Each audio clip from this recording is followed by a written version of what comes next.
Welcome to the Rim Break Rodeo. We hope this video helps. You start by preparing the device.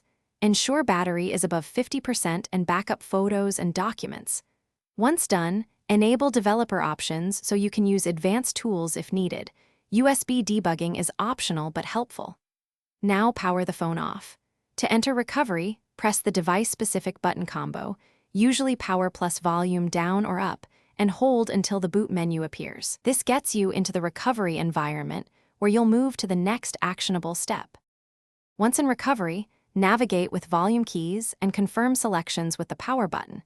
This is how you avoid accidental factory reset. First, choose Wipe Cache Partition to remove temporary update files that may trigger reinstallation. If recovery shows an option to delete downloaded OTA or pending update packages, remove those.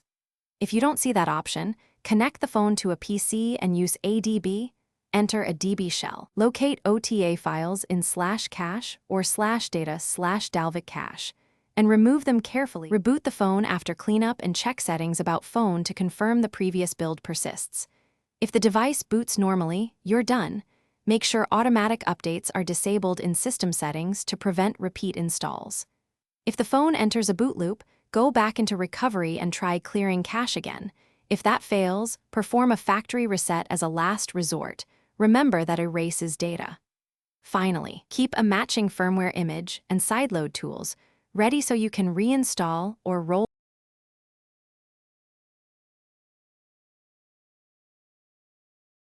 Thanks for watching. Consider subscribing if we helped you.